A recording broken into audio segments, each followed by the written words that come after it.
দর্শক, একটি ভয়াবহ গণহত্যার দৃশ্য ধরা পড়েছে। ভাইরাল হয়েছে ভিডিওটি, আপনারা দেখেছেন। ভ্যানে লাশের স্তূপ, আত্মগোপনে সেই পুলিশ সদস্যরা।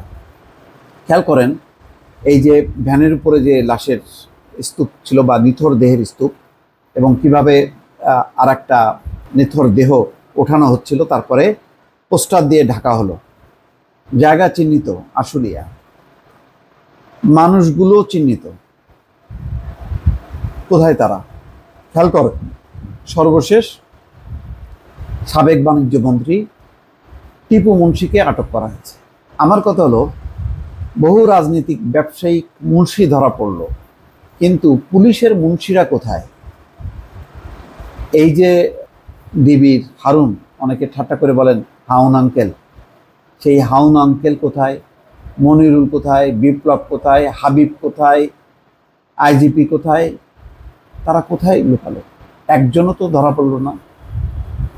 আজকে এই যে গণহত্যা নির্দেশ দিয়েছে, বুঝলাম শেখ হাসিনা, তার মন্ত্রীরা, স্বরাষ্ট্রমন্ত্রীকেও ধরলাম, কিন্তু বাস্তবায়ন করেছে মাঠ পর্যায়ে। এবং ওই যে একটা ভিডিও দেখেন নাই, স্বরাষ্ট্রমন্ত্রীকে মোবাইলে ভিডিও দেখাচ্ছে, স্যার একটাকে মারি একটাই পড়ে, আর বাকিরা মানে দৌড়ায় না, ওখানেই থেকে যায়।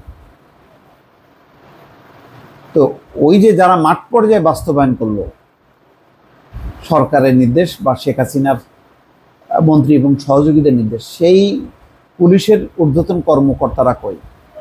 একদম ডাইরেক্ট যে শুটার, সেই শুটারগুলি কই? আজকে দেখেন তারা আত্মগোপনে। কত পুলিশ আত্মগোপনে? কেন আত্মগোপনে? যারা ফিরে আসলো তাদের মধ্যে সেই হত্যাকারীরা থাকলো কিনা, কিভাবে বিচার হবে?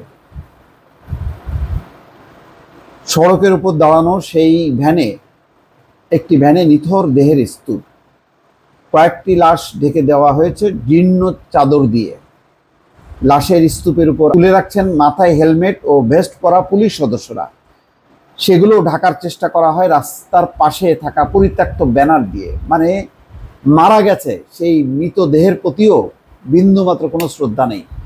ওই পোস্টার, ময়লা, মানে ব্যানার, পোস্টার, ওইগুলি দিয়ে ঢাকা হচ্ছে। এগুলি আপনি কিভাবে করবেন?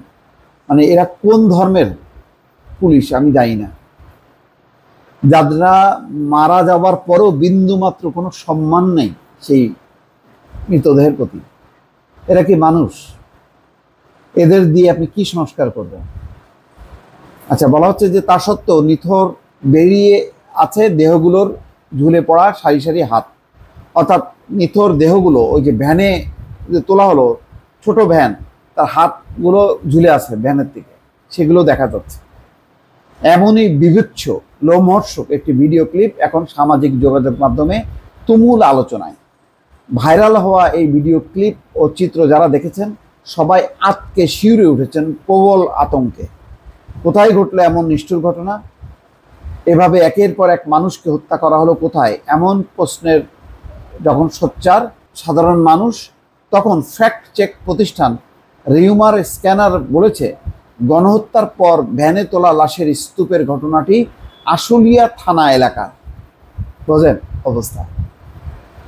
স্থানীয়রা জানান, 5ই আগস্ট ছাত্র জনতার অভ্যুত্থানে ক্ষমতাচ্যুত প্রধানমন্ত্রী শেখ হাসিনা দেশ ছেড়ে পালিয়ে যাবার পর বিকেলেই মানে ঘটে এমন লোমহর্ষক ঘটনা।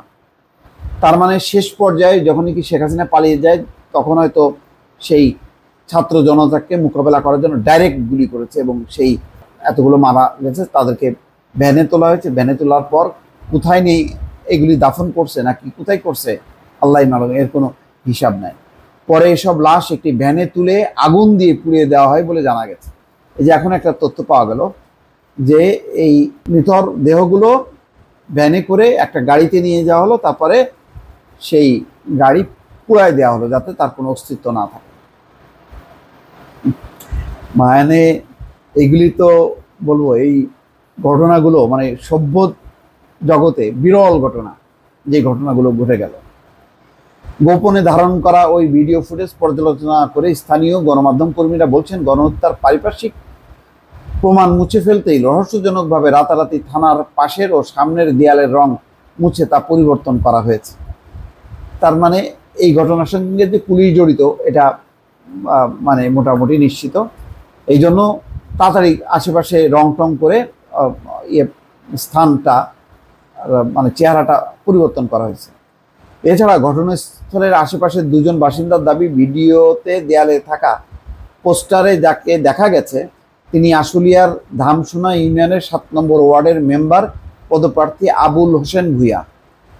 তবে গণহত্যার বিভৎস সেই চিত্র মুছে ফেলার অপচেষ্টায় পোস্টারটি সরিয়ে ফেলা হয়েছে, সেটাও সরাই ফেলা হয়েছে। নাম প্রকাশ না করার শর্তেই স্থানীয় বাসিন্দারা বলছেন 5ই আগস্টের পরপরই সব দেয়ালে নতুন রং করা হয়েছে। সাব্বির আহমেদ নামে আশুলিয়া এক সাংবাদিক জানান, ভিডিও চিত্রটি আশুলিয়া থানার সামনে থেকে করা হয়েছে, পরে ভ্যানের লাশগুলো পুড়িয়ে দেওয়া হয় বলেও জানান স্থানীয়রা।